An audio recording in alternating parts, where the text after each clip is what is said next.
Man, whew.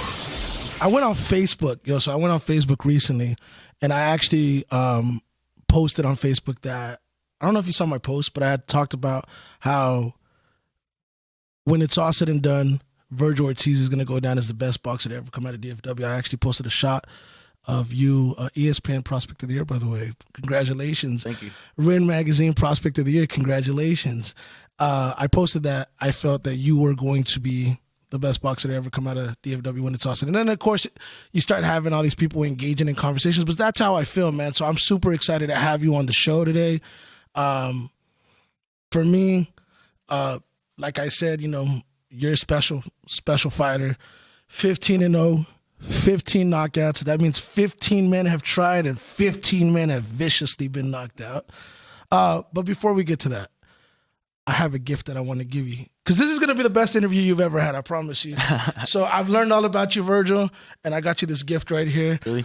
I want you to open it right here in front of everybody. Thank you, man. I asked your pops what size you were. Pull out the shirt, man. Pull out the shirt. I want you to see it, man. I think you're going to like this, man. Waterburger. So, hey, thank you, man. Here's what we're doing right now. We're planting the seeds for Waterburger to sponsor Vergil Ortiz. We want him to come out in white and orange pinstripe boxing trunks to his next fight. He doesn't have a nickname, so y'all guys can actually purchase his nickname, Water Punch. But how you feeling, man? I feel pretty good. I had my rest already from my last fight. I'm already in gym working out again. Right after this, I'm about to go work out. So I feel good. You know what? Let me tell you something, man. That is the one thing that I love about you the most is that, from observing you, from watching you, just from being a fan of yours, you are a fighter. You embody the fighter lifestyle. I know Andre Ward was recently talking about how a lot of fighters that are boxing today, a lot of these young guys want to live the rapper lifstyle. Mm-hmm. They want to party. They want to go out. I don't get that from you, man. I feel like you are dedicated to the sport, and I think as a result of that, that's why you're seeing the success that you've seen this far. And credit to you and your team, man. I just love that about you.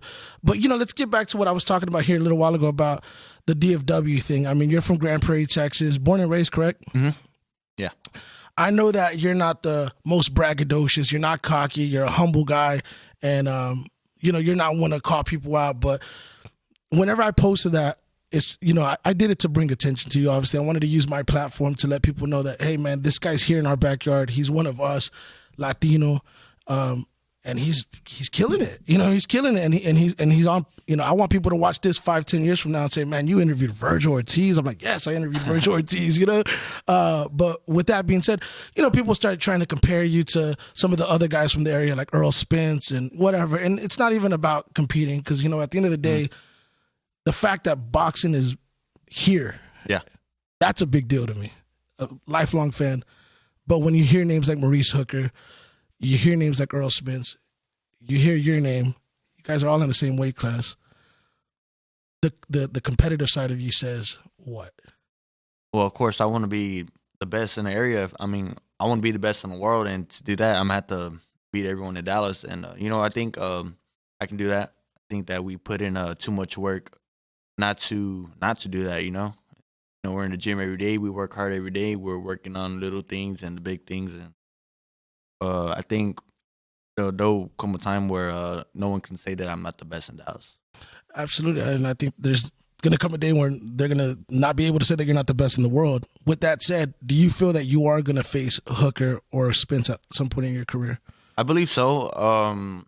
Maybe within a year or two, maybe Hooker a year or two. Spence, I will give you like maybe another 2-3 years. Mm-hmm. But I mean, as far as right now, I think I could give both of them a good fight right now. I think you beat both of them, but everybody's going to be mad at me for saying that. I know you're humble. I'm not. You know what I'm saying? I am officially the Vergil Ortiz hype man. So, I'm going to say it for him. So make the fight. Now I'm just playing. But no, with that being said, when we talk about these potential fights, mm-hmm. Sergio Mora, who's a good friend of mine, I've known him for years. We were at your fight, the Orozco fight, mm-hmm. and he pulls me to the side after it was all done. We're talking, and he says, man, this guy is special. He didn't use those words. He used a little bit more explicit words, right? Yeah. He said, man, this guy is special, And imagine a fight in 2 to 3 years with him and Spence at Cowboy Stadium. And I told him, I was like, man, that'd be big. Granted, he stays at 47. Granted, he comes back from his accident, which obviously prayers to him and his fam. But I feel like you're on a pathway to have those type of fights. Now, but, neither here nor there. I just kind of wanted to get your perspective as far as like whether or not that's something that you eventually want in your career, Yeah, you pretty much read my mind. I mean, me and Spence at the Cowboy Stadium is pretty much my dream fight. People have asked me what my dream fight is. I've said those exact words that you just said. That's one fight I really look forward to. I used to train with Errol back in Viveros boxing gym, and we kind of have a history, good history. I looked up to him. He was one of the first fighters that I actually looked up to as a young boxer, and I mean, it would mean a lot if I could share the ring with him. Did you guys ever spar?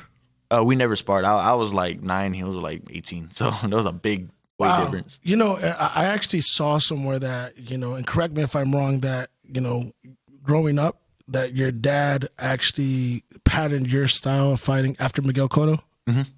So is Cotto one of your favorite fighters growing up, or was he your favorite fighter growing up? He was one of my favorite fighters. My favorite fighters include Sergio Martinez, Cotto, Oscar La Hoya, Salvador Sanchez, and Jose Ramirez.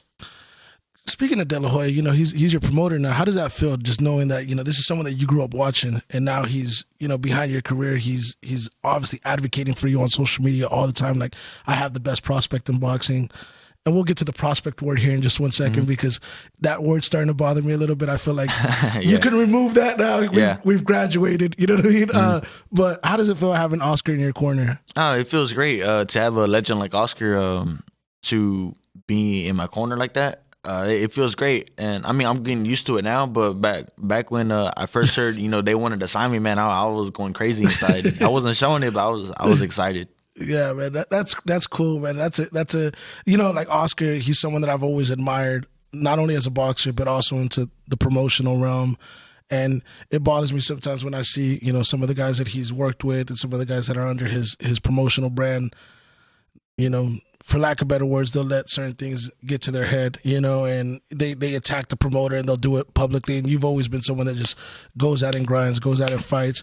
And because of that, like I said, man, I think you're seeing the success. Now, let's go back to you wanting to fight at AT&T Stadium. You recently had a fight in Grand Prairie at the theater whenever you fought Orozco. Obviously, you've had a fight since then. But how was it selling out Grand Prairie, the theater? Man, it was crazy. I didn't think I was gonna receive all the love that I got from Grand Prairie. And I could definitely hear it too, and I could feel it. The audience was literally right there. I want to fight there again pretty soon. Why not Lone Star Park? Let's start moving it all up. Let's start with Airhawk Stadium. Airhawk Stadium. Right, that's right. Yeah, I've been to a few fights there. Yeah. Robert Marroquin had fought in one of those fights, so we went to go support him. Yeah. So I mean, I think that'd be great. I would love to see you come back, or do some of those bigger fights. I know that you fought. The last fight was in California, right? Yes. Where was it at exactly? It was in India. In India, yeah, because obviously you train with Robert Garcia, and so California's kind of become like a second home in a sense, you know. Mm-hmm. By the way, those Californian guys know nothing about water polo. They don't. Nah. We have to educate them guys, But I was going to say that with Robert and training with Robert, learning from him, and not only that, but you being at 47, Ramirez being at 40, Mikey kind of bouncing between 35 and 47 at any time you can fight. How's it been just kind of training in that environment and being with those guys? And I mean, these are guys that are peers of yours. Like you said, you looked up to Ramirez. Now he's someone that you're training alongside with, Yeah, I mean, the environment, it's very very competitive. We're all in the same way. We all want to be the best in the gym, and we all want to work harder than each other. We just that's the kind of environment that I like, because it makes me work harder. And I just like it. I'm around all these world champions. I'm feeling the energy. It's rubbing off on me, and I feel like pretty soon that I'll become a world champion too. What would you say is the one thing that you've learned the most from being around those guys? Like, that whole company of guys, Garcia, Mikey, and Ramirez. And what I've learned is how big the gap is, like, between them and other fighters. Because I sparred some people, and I'm like, oh, it's all right. I figured them out pretty easy. You know, it was a good sparring. These guys, you know, it took me a few sparrings to figure them out. It's not like that. I went into the first sparring and I did good. You know, against Mikey, man, first 3 sparrings against him, I didn't do good at all. You know, he really he broke me down, and I'm like, man, after those sparrings, he changed me as a fighter. I felt like a whole new boxer after I sparred him. Just got better from it. You know, speaking of sparring, and you know, so I heard of you when I first heard of you. It was a few years back. You know, our friends at DFW Inc., Kenneth Smith, these guys have been really supportive of your career. They've been really supportive of what I've done as well. They're like, hey man, him and D-Flow were like, man, you got to get on Vergil. And if I'm not mistaken, you can correct me if I'm wrong, they were giving me insight of a sparring session that you had with somebody that you hurt. I don't know if I can say their names, if it even matters now. When was this? It was Lucas Matisse. Okay, man. Go ahead. You know, so, you know, they were saying that you had hurt Lucas in sparring. I think it was probably in his preparation for the fight against Pacquiao, if I'm not mistaken. It might have been before that. I don't know. Whatever. I'm not sure which one it was. Neither here nor there. They said that that's what happened. And this is around the time you're still a teenager, because you're only 21 years old right now, which is crazy to me for the amount of power you possess at your age right now. But they tell me, and that's when I'm like, okay. And I started noticing, and I started keeping up with your career. Sparring is obviously part of the sport. Who would you say, aside from Mikey, aside from Ramirez, that you've learned the most from sparring directly with? Sparring? Yeah, I mean, I've sparred many world champions. You know, I've sparred Brandon Rios, you know, the 2 names that you mentioned, Mikey and Jose. I've sparred Josecito Lopez.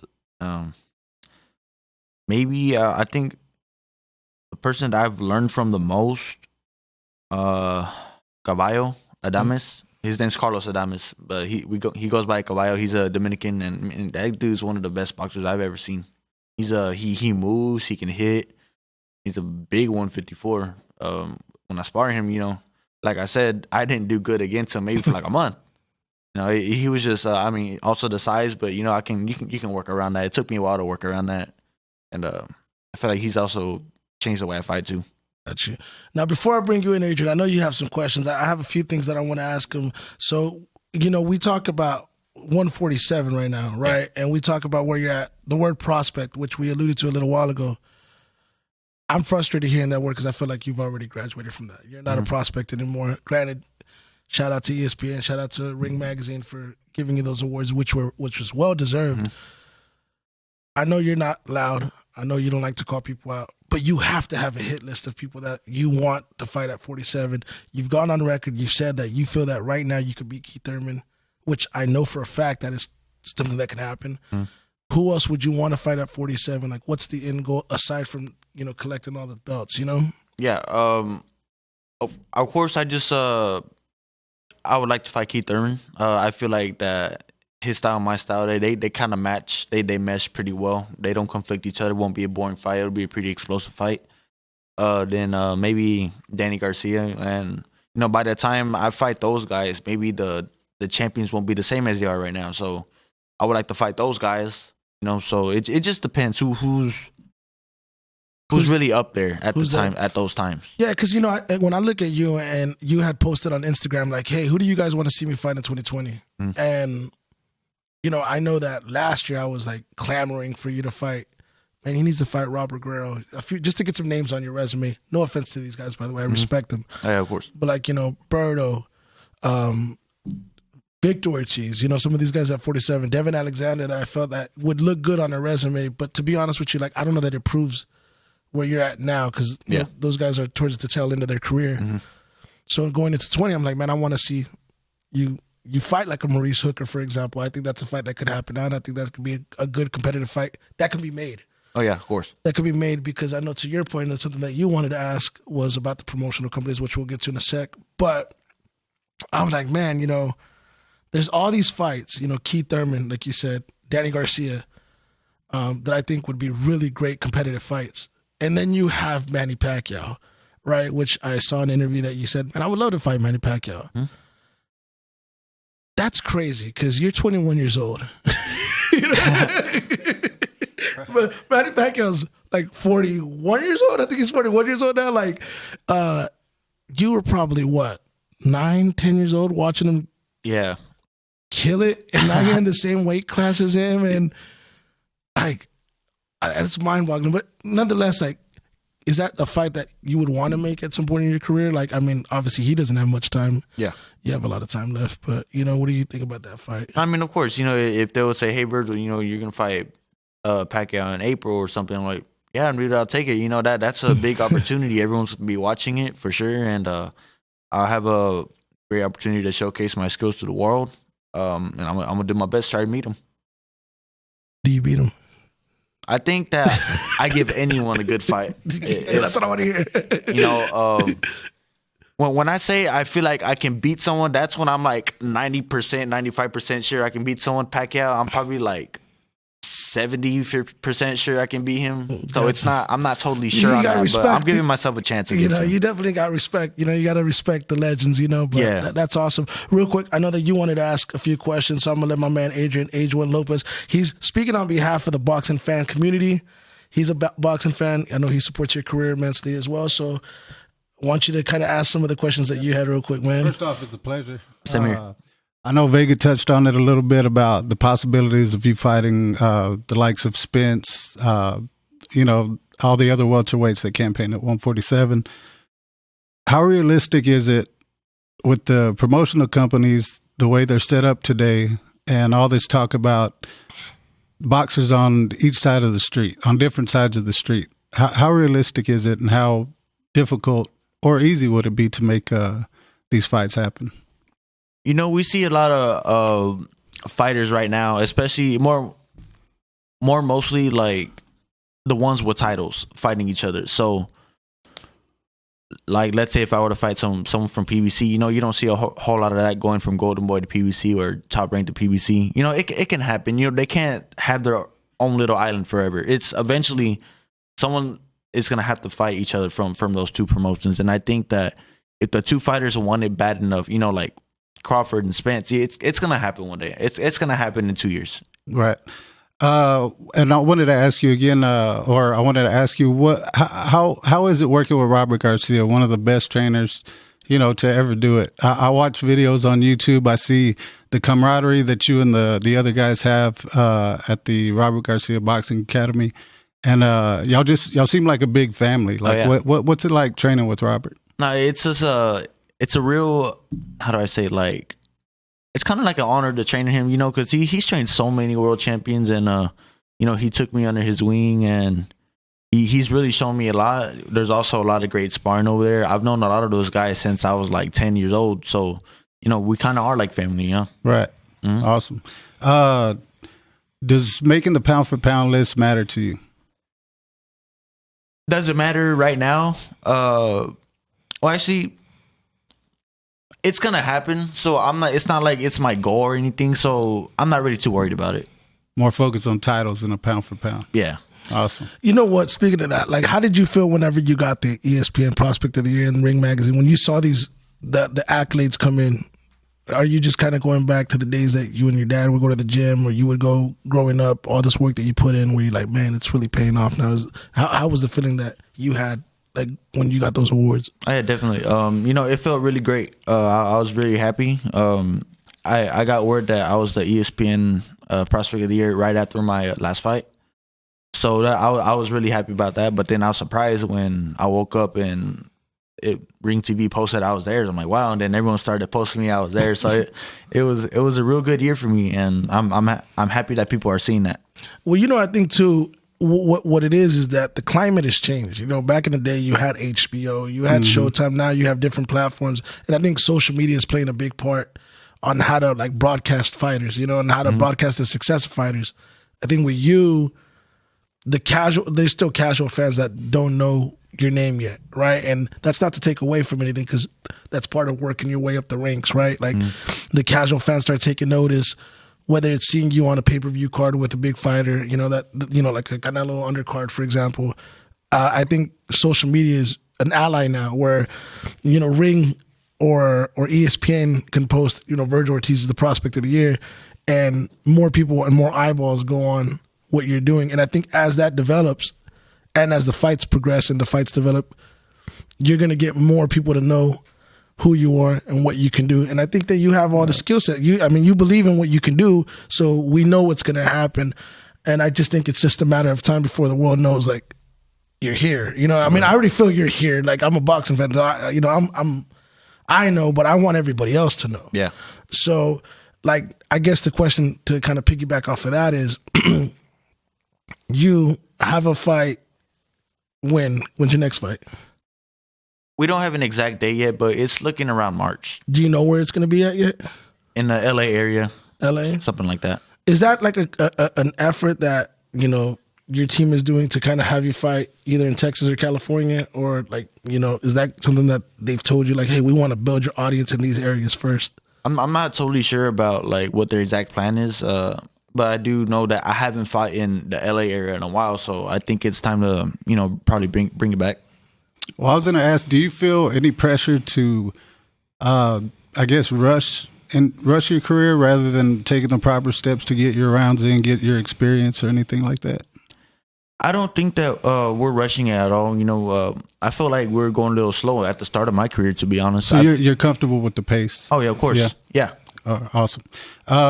If you don't mind, man, I'd like to get your thoughts on the Crawford Spence situation. Do you think the fight will happen? And who would you take in that fight? I think that the fight will happen. It needs to happen for sure. Who I would take, I don't know. I give Errol a slight edge. Why is that? Because Crawford he's one of the best technicians in boxing right now. You know, it's him and, you know, Lomachenko. I just think that Errol has the power. If he potentially, you know, hits him, and we've seen Crawford get wobbled before. I think that Errol can finish it. But, you know, like I said, Crawford, you know, is a smart dude. He can distance himself pretty well. Crawford can hit as well. You know, and he's very smart. He finds those holes and he can hit you. So it's very close. I'm gonna say 55 to 45 Spence. Was it a knockdown against the Mean Machine? I'm not gonna lie, I didn't watch the fight. Oh, you didn't? I didn't. Oh, okay. Yeah. Well, you know, let me ask you a question from a fan perspective, because, you know, I know you're a fighter, but you're a fan first. Yeah. Fantasy matchup.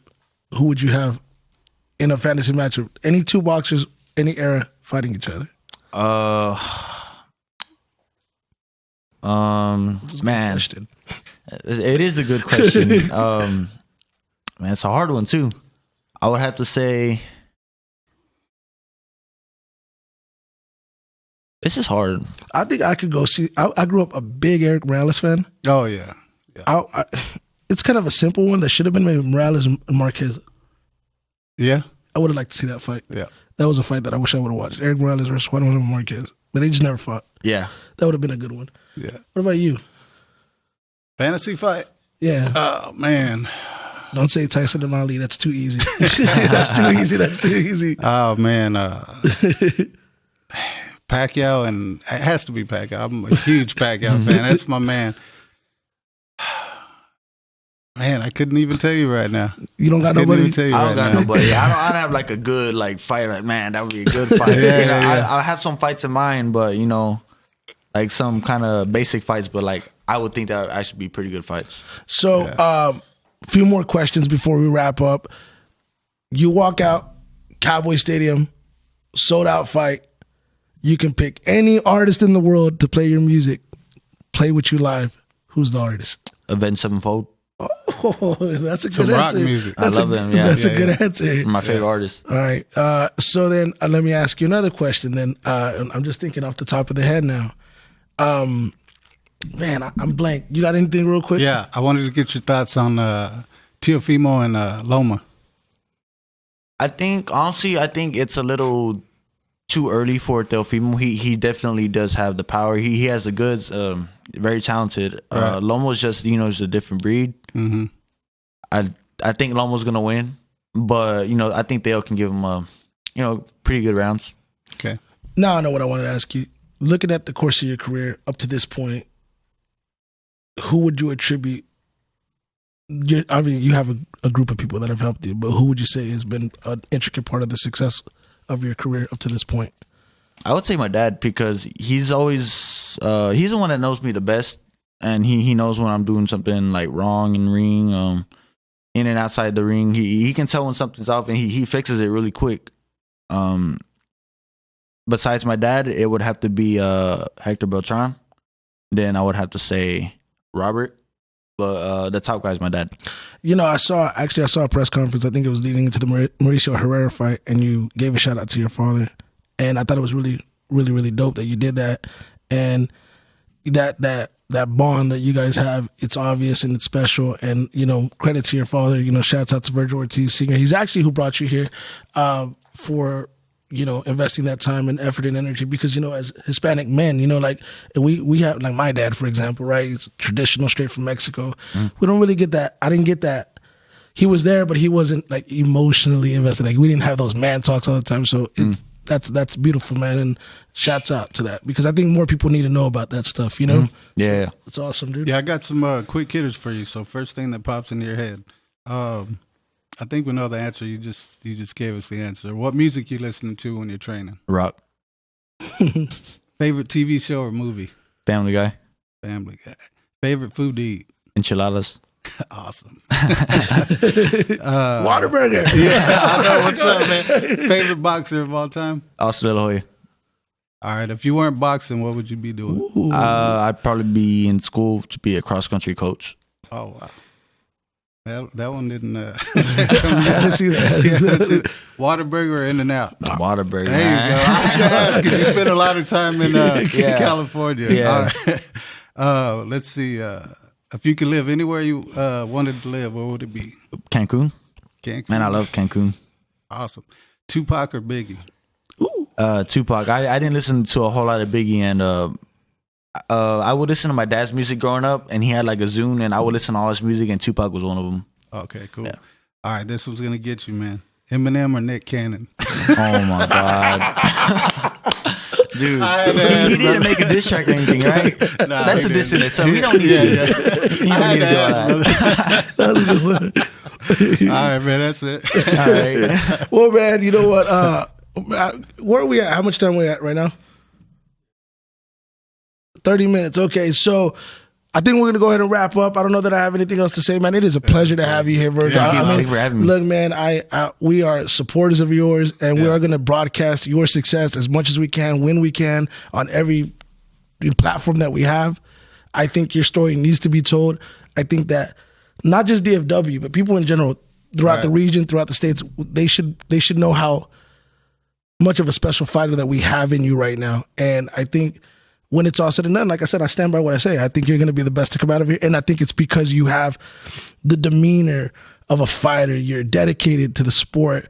And in that sense, you do remind me of Miguel Cotto, because I think Cotto, you know, that's what I took from Cotto. He was all business. He was a fighter. You know, he wasn't like trying to be flashy like some of these young guys that are in the sport. So we're rooting for you.